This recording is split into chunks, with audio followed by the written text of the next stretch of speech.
Hey, Ram fans, let's get into our first game preview of the year. The Rams at Seattle, Sunday afternoon. How have the two teams fared against each other over the years? Game history, Seattle leads 27-24. That's actually not bad from the Rams' perspective, considering they lost 10 straight at one time. These teams haven't played as much as you think because the Seahawks were originally in the AFC. Pete Carroll is 11-11 versus the Rams, so the Rams have done well against him, relatively speaking. And McVay is 8-5 versus the Carroll-led Seahawks. So this is a team the Rams have done well against over the years. The last time they played, the 2023 season finale, Seahawks beat the Rams 19-16 in overtime. Remember, that was the game that kept the Lions out of the playoffs. And the depleted Rams played them really tough in a game the Seahawks had to win. And that's the type of game this Sunday's game could be as well. Really a gift win for the Seahawks. Felt bad for the Lions in that one. Any games that should be mentioned? Well, let's go back to the 2017 season. The Rams 42, Seattle 7. And this is one of my favorite games. It's just a regular season game, but it was a kind of a hallmark game for Sean McVay and the Rams.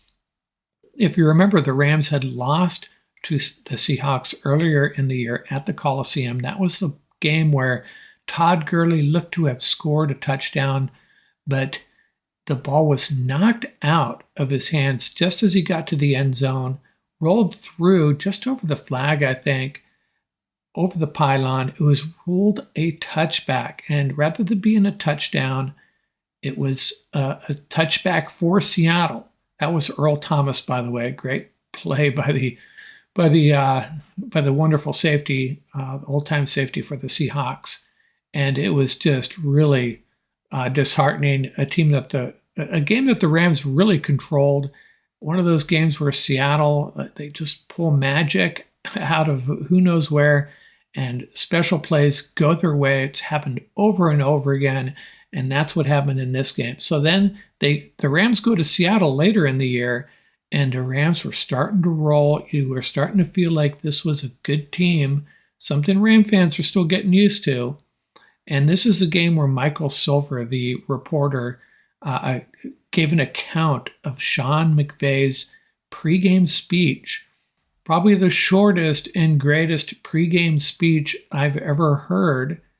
And I'm probably going to mess it up, but it went something like, "There's nothing left to say. We're ready. Let's effing go." I cleaned it up a little bit. Rams take the field, and at the end of the first half there, the Rams are dominating. The Rams have the ball at their own 43. Announcers think that they're just going to hand off and run out the clock. Hey, and you know what? They did. They did hand off. And Todd Gurley gallops 57 yards for a touchdown. The Rams torched the Seahawks 42-7. I think the 12th man was leaving at halftime in that game. And that's when I knew the Sean McVay Los Angeles Rams had truly arrived. This was a good team, and a team that looked like it was bordering on being a great team. And so much of that is due to Todd Gurley and his contributions. And I just mentioned that because I think we forget about him, how critical Todd Gurley was to turning this franchise around. I will always have a special place in my heart for him. And I wish the Rams would bring him back. I know that the parting of Gurley and the Rams maybe wasn't as graceful as some of the other departures the Rams have handled, but I'd love to see Todd Gurley come back and the Rams have a day for him. That would be awesome, and I think he deserves it. The odds in this game, Seattle by 5. It's been fluctuating. It was 5.5, and now 5. I thought it would be going up with Cooper Kupp out. We'll get to that in a minute. The over-under, 46-45. I think the latest I saw was 45 points. The weather, hey, you know what? It's LA weather. High of 75 and cloudy.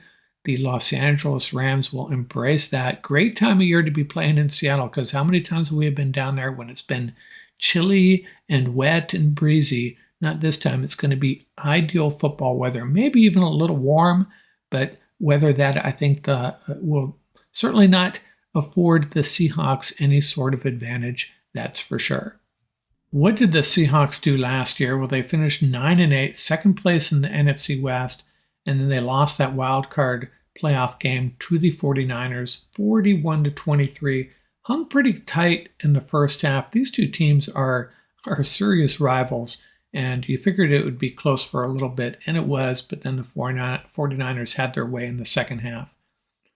They were the 13th ranked offense overall, 12th in passing, 18th in rushing, the 7th worst defense, the 3rd worst rushing defense, and that's been a theme there for several years. They have not been able to figure that out, and they are definitely vulnerable against the running attack of any team's running attack, and that's probably what the Rams are going to try to do, see if they can have their way against that defense. And Bobby Wagner's back there playing in the middle of that defense, don't forget that.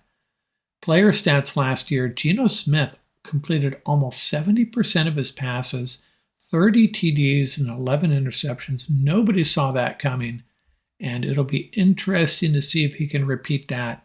I have my doubts. I mean, he could have a decent year, but I'd really be surprised if he had that kind of year again. Rookie running back Kenneth Walker had over 1,000 yards rushing, a 4.6 average with 9 TDs. DK Metcalf and Tyler Lockett, 15 yards apart, 1,048 and 1,033 yards respectively. The kicking game, two of the best as a pair, probably perhaps the best pair in the league, Jason Myers and Michael Dixon. Dixon, of course, is more or less supplanted Johnny Hecker as the best punter in the NFC, in my opinion. As much hoopla about their improvement and their draft, their defense was not that good last year. Jordan Brooks, without Bobby Wagner there, led them in tackles. Uchenna Nwosu, hopefully I got that right, and Darrell Taylor both had 9.5 sacks. And the big news in Seattle was that rookie cornerback Tariq Woolen, 6 interceptions. He's the real deal. He's a guy the Rams are probably going to try to avoid. Very physical, well-rounded cornerback, but he's certainly a guy to be concerned with, as is their rookie cornerback. We'll talk about him in a second. Take a quick look at their coaching staff. Pete Carroll entering his 13th year there, the former USC coach. Their offensive coordinator is Shane Waldron. Remember, he spent 4 years with the Rams. And their offensive line coach, Andy Dickerson, also a former Rams coach, 9 seasons with the Rams, actually. Key departures from the Seahawks since last year. Quentin Jefferson along the defensive line. He's another guy that spent a little time with the Rams, very briefly. Poona Ford, the defensive end, left. Devin Bush, Al Woods, and the running back, San Diego State running back Rashad Penny has moved on as well. Additions, they signed Draymond Jones from Denver, free safety Julian Love from the Giants, defensive end Jaron Reed from the Packers, and of course, inside linebacker Bobby Wagner returns. And I'm sure he's very happy about that, as are the Seattle faithful, that 12th man up there, thrilled to have Bobby Wagner back. Hard to dislike Bobby Wagner. He's a great guy, great player, plays the game the way it's supposed to be played. I just wish the Rams had been able to do a better during his 1 year with the Rams. It was kind of disappointing. And, if they had, maybe he would have stayed, but he's looking to finish his career on the upswing and probably didn't see that happening with the Rams this year. But hey, let's prove him wrong. Their draft picks, they've had 2 back-to-back drafts that were really good. They surprised a lot of people by taking the cornerback Devin Witherspoon out of Illinois. I think the story is Detroit just assumed he was going to fall into their lap, and the Seahawks grabbed him. Not a typical Seahawk pick, but he is supposed to be the real deal. He's a little banged up, may not be able to play in this game, which could be a big advantage for the Rams, especially with Cooper Kupp out. But he is a rookie. Maybe you want him out there. Maybe you can exploit him a little bit this early in his career. They also drafted the wide receiver Jackson Smith-Njigba, who is returning from wrist surgery a lot quicker than people expected. He should play. Doubt that he's going to be 100%. And outside linebacker Derek Hall, he was limited in practice Thursday, and he was limited in practice Wednesday. So it's up in there whether he's going to play. And then the running back, a lot of us loved Tom Courts and Paul Walia. Both would have loved this guy on the Rams. Running back Zach Charbonnet out of UCLA, just a multifaceted running back that can do a little bit of everything. And I suspect the Seahawk attack will be probably 65% Kenneth Walker, 35% Zach Charbonnet. They'll have a running back by committee there, something the Seahawks are famous for. They very rarely rely on a single back like some of the other teams do. And that's becoming more and more common across the NFL, of course, which is why in fantasy football, running backs are not the number one priority like they were years ago. That's for sure. And they also have an undrafted player on their squad that we should keep an eye out for. That's Jake Bobo, the 6'4" wide receiver out of UCLA. Not sure if he's going to impact games, get a lot of snaps early in the season, especially with this starting wide receiver set they have with DK Metcalf, Tyler Lockett, and the rookie Njigba. Where does Jake Bobo fit in? Maybe in the red zone, we'll have to see. But that's a rundown on what this roster looks like at this point. I mean, the key players, we've pretty much already talked about all of them, right? You got Geno Smith, the quarterback, trying to repeat his performance from last year. DK Metcalf, Tyler Lockett, Kenneth Walker, their left tackle, Charles Cross, a guy they drafted last year. He played very well. And that's been a weakness along this offensive line for years, just the ability to run and pass block. They've just been very average, and that's why they went and got Charles Cross, and he has improved that unit. But I still think it is, I think the Rams offensive line over the Seattle offensive line at this point. And on defense, they got Jamal Adams, of course, who will likely miss this game. I think he's been ruled out officially. And then Bobby Wagner, and then the Tariq Woolen. And they also have, as I mentioned, the rookie Devin Witherspoon. We'll see if he plays and if he's an impact. Jordan Brooks was their leading tackler last year. He'll be placed alongside Bobby Wagner again, like they were 2 years ago. So they'll have a pretty good core on the inside, decent cornerbacks, young and good cornerbacks. Just not sure about their ability to stop the run up the middle. That's going to be the biggest question for the Seahawks. So what are my fearsome 4 keys to the game? What are the keys to the Rams coming out of Seattle with a win like they have many times before? Well, fearsome key number 1, the Rams are going to have to stop that rushing attack. I mean, the passing attack with Geno Smith and those receivers is going to be one thing, but they have to contain the rushing game first. Kenneth Walker and probably a little bit of Zach Charbonnet. And that's something, that's a spot where the Rams are probably vulnerable until they prove otherwise. Aaron Donald, Kobe Turner, Bobby Brown, is that who they're going to run out there? We're going to rotate in some other guys, Jonah Williams probably. But the Rams have a lot to prove up front defending the run, and Seattle is going to try to run it down their throat. And the Rams they don't have to totally shut down the Seattle running game, but they have to do a decent job of limiting that and putting the Seahawks in some 3rd and longs. That's all we can hope for, and then get after the quarterback a little bit, hopefully. Fearsome key number 2, it's kind of the same deal with Cooper Kupp out. The Rams are going to have to be able to run the ball against Seattle, and they should be able to. They better be able to. They have to run the ball successfully against this team, and that'll set up some play action for Matthew Stafford. If the Rams come out and start handing the ball off to Cam Akers and he's getting 2.5 yards per carry, the Rams are going to be in trouble. So they got to establish that run game. That doesn't mean necessarily, sometimes they fall in a trap of just running it on first down. Hey, how about some play action on first down? Don't be afraid to throw on first down. That'll help the run game in the long term. Get Tutu Atwell, stretch the field a little bit. Rams got to do whatever they can to establish the run game. I'm sure Sean McVay has some new wrinkles, some new tactics, some new strategies to make that happen. If they're not successful, it's going to be a long day against the Seattle team. Fearsome key number 3, it's about Geno Smith. Is he really that good of a quarterback, what the stats reflected last year. And I'm still not sold. And I hate to, question a guy like that who he put up the numbers. He proved all the naysayers wrong. He is a legitimate NFL starting quarterback, but is he the type of guy that can carry a team to the playoffs and win some games in the playoffs? Is he the type of guy that can put up those types of numbers 2 years in a row? And the Rams defense is not really that big of a challenge for a guy like this. It shouldn't be.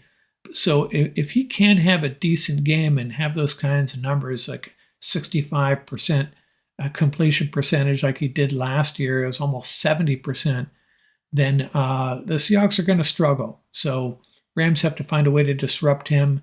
If he has those kinds of numbers in this game, Rams will be in trouble once again. So the Rams have their challenges on defense, stopping the running game and making sure Geno Smith isn't just slinging it for a 65-70% completion rate.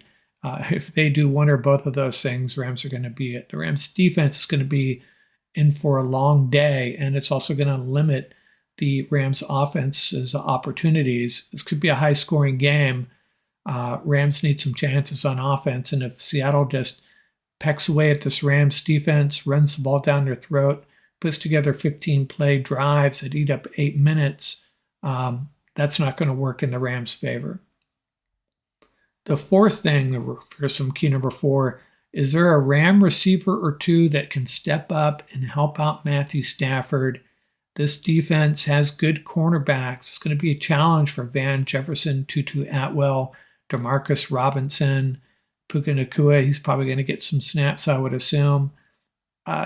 Someone's going to have to step up, and that means also being in sync with Matthew Stafford. Hopefully they have that figured out. There's nothing like watching Stafford and Kupp work together. They are so polished and so in sync. And, if they're not in sync with Matthew Stafford, you can't really necessarily ding them because they haven't played that much together, a lot of these guys, especially Robinson and Nacua. I left out Ben Skowronek. He'll probably be out there a bit too. But we just have to hope they are in sync, and we have to hope one of these guys steps up and has a decent game. Yards after the catch, maybe a couple big plays. That would really help. So what's my final word on this game? The Rams' rushing attack has to be good, and they have to limit the Seahawks' rushing game. That's kind of old school no-brainer football, right? But I think it may come down to who can finish drives. Both these offenses are going to move the ball, and they're going to have a lot of red zone trips. It may come down to who can force field goals, which teams hold up in the red zone. And the Rams in past years have been pretty good at that. Bend, don't break, make them kick a field goal, hold up inside the 10-yard line. And, the Rams haven't been especially good at finishing drives themselves. So the team that can finish drives and not kick field goals could be the team that wins this game. And that could be in Seattle's favor right now. I think punters, it could actually be even Ethan Evans and Michael Dixon. But you talk about the kickers, Jason Myers versus Brett Maher. I don't know. At least it's good weather. Brett Maher on his rehab tour with the Rams, maybe he can step up and have a good game. If these teams are forced to kick field goals, right now it's probably edge Seattle. Even more reason the Rams have to finish drives and force field goals when they're on defense. My prediction, the over-under is 45, 46. I came up with the score pretty on spot with that. I would go the over in this game for sure. If you're betting the over-under, take the over. And I took the slight over. Los Angeles Rams 24, Seattle Seahawks 23. That's what I'm rolling with. And we'll see how I do. I'm sticking my neck out, but anyone that follows this podcast, you try to find the last time I picked against the Rams. Have fun with that. It's about as often as an SEC team travels to the West Coast to play a Division I opponent. Doesn't happen very often, if ever. Rams 24, Seahawks 23, out here.